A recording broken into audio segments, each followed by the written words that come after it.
Good day everyone, every 2 and every 3. So for today's video,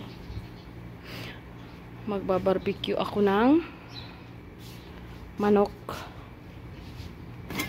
Ayan, nakamarinate na siya ng overnight. Check natin.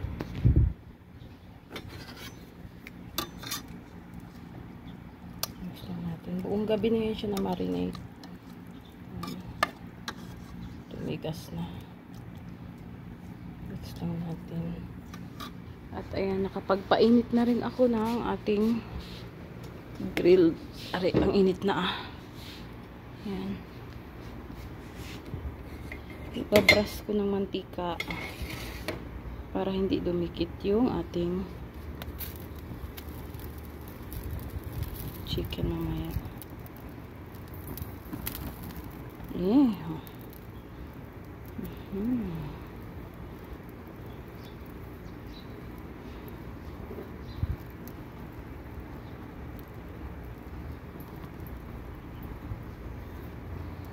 Lagay natin yung manok.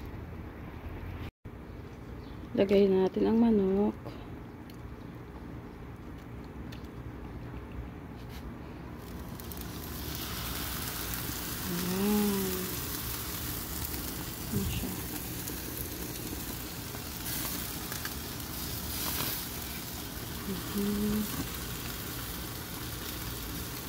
Bango.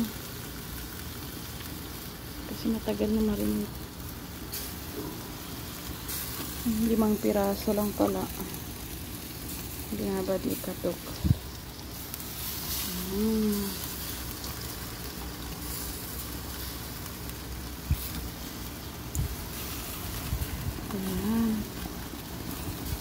Nalasang akong sibuyas.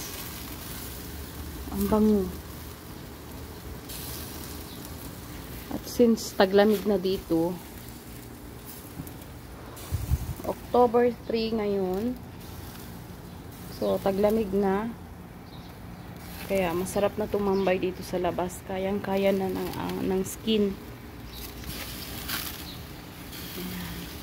At yan pa lang yung aming halaman. Pero for sure, magpapatanim yun si Sir. Kasi nga taglamig na. At magkakaroon naman ako ng video sa pagtanim ng mga halaman. Ayan yung mga halaman na nakasurvive sa tag-init. Last winter pa yan. Gumamela. Yan, gumamela. Matibay din oh. Pati itong pula. Pati itong kulot-kulot. At yan si Hazel. At meron kaming tanim dito sa likod. Kasi bihira ito siya. Hindi siya gaanong naabutan ng sikat ng araw. So, nakasurvive talaga siya. Ayan. Talbos kamote. O kung makikita nyo, malusog na talaga. Pag tag-init, ang payat nila. Kasi syempre tag-init. Pero ngayon, pag taglamig na, malulusog na. Yan yung alugbati bagong tanim. Diba ang tataba? Yan, ang talbos kamote. Ang alugbati ang kataba. Maliliit pa. Ayan na, may mahaba na. Yan, may tanglad rin. Yan, nagtanim ako ng avocado. Sana tumubo na. Last winter pa rin ito. Mayroon siyang mahaba na sana dati pero namatay. Buti na lang may tumubo ulit. Yan ang aming tanglad. Yan, may aloe vera din. At yan, ang bagong alugbati. Pinutulan na kasi ito ni JR. Ayan o, nagtalbos na. At ito, kulitis. Kung alam niyo yung kulitis. Yan, meron din kaming kulitis. Ayan, mga bagong. Ayan, may binhi siya dito na sili. Si JR din yung nagbinhi. Pwede nang i-transfer. Kasi magtataglamig na. Kaya maganda ng magtanim. Dito kasi hindi gaanong natatamaan ng sikat ng araw. Kaya malusog ang tanim dito. Kasi pag natamaan niya ng sikat ng araw, masisira ang dahon kasi sobrang init. Eh ngayon, taglamig na. Kaya ayan, malulusog sila. Dito sa likod bahay. Ayan. At dito yung harap. Ayan, tinanggal na ni JR yung mga ito yung halaman. Tatamnan na yan ng pang winter na mga bulaklak. Ayan yung ating inihaw. Takpan ko para madaling maluto. Ayan. So, abangan natin mamaya. Hello, baby. Hello. Si Hazel, oh. Hello. So, ayan, after 5 minutes, OMG, pwede na natin baliktarin. Baka masunog na siya.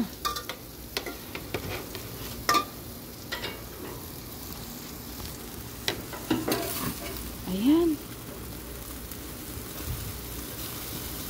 Dumikit. And why is that? Ayan, dito. Ayan. Ang bango.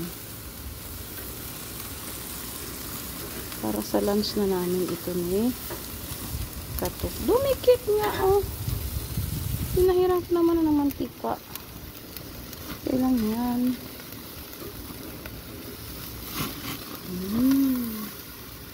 Kumukuti-kutitap siya. Bumubusi-busirak. Bango.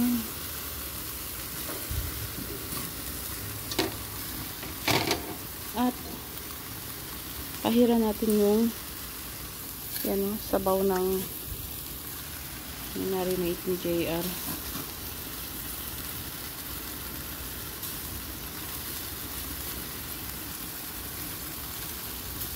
Para manuot ang lasa.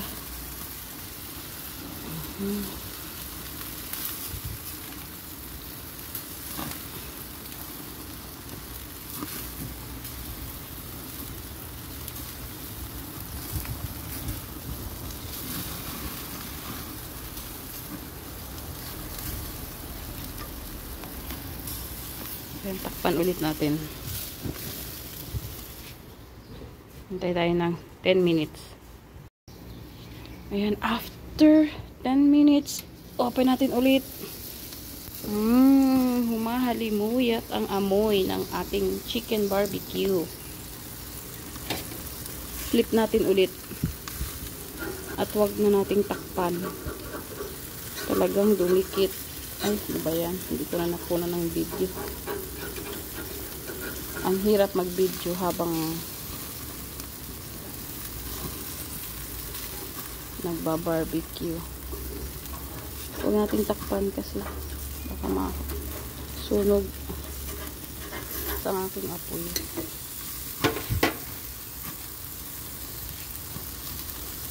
Papahiran ko ulit yung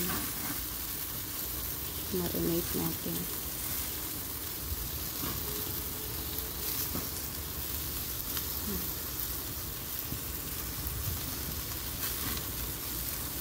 Medium na ang apoy niyan.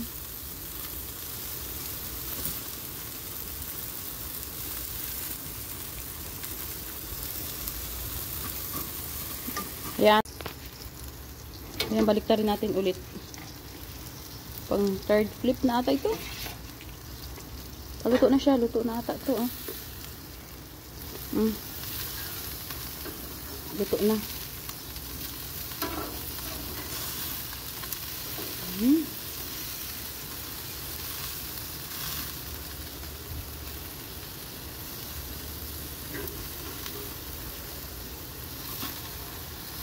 Wow, ganda.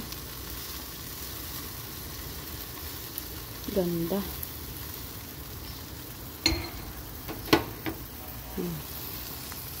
Ganda ng kulay. Hindi na natin pahiran kasi paluto na siya. So, ayan, naluto na yung ating chicken barbecue. Mainit na rin dito ngayon. Pero wala pa si JR. So, hininaan ko lang siya. As in, yung pinakamahina na yan. Luto na yan. Pero wala pa yung partner ko. So, baliktarin ko lang. Ang bango na niya. Ayan o. Diba? Luto na.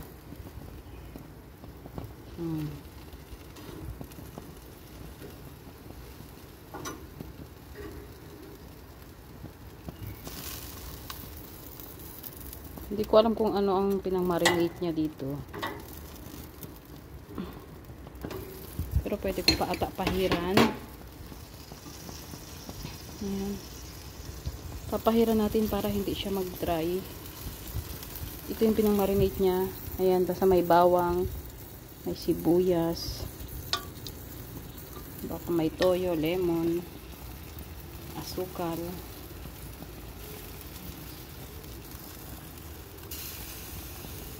Pasensya na kayo sa aking camera, malabo. Kasi wala akong bagong cellphone ngayon. Nung umuwi ako, binigay ko yung mga cellphone sa anak ko.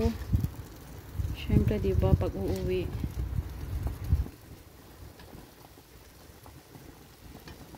Pinamimigay yung mga cellphone at ang naiiwan sa atin yung luma. Ayan. Tumakbo si Hazel. Ewan anong. Ngayon, baby. Ano yun? May narinig siyang ibon. Ano yun?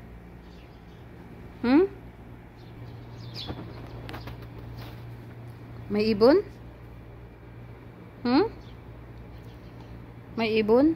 Nausukan pala yung lens ng aking cellphone. Kaya lumabo. Ayan. Nasa mahina na siya. Paluto na yan.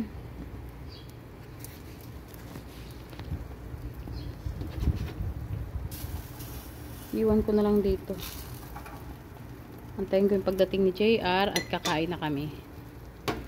So, ayan. Tapos na yung ating chicken barbecue. Thank you so much sa walang sawang panonood. Hanggang dito na lang ang aking video. And see you next time. Thank you so much. Especially Team Sueno family na walang sawang sumusuporta sa mga video na walang iwanan. Tagal na rin. So, see you next time. Stay safe everyone. Bye-bye.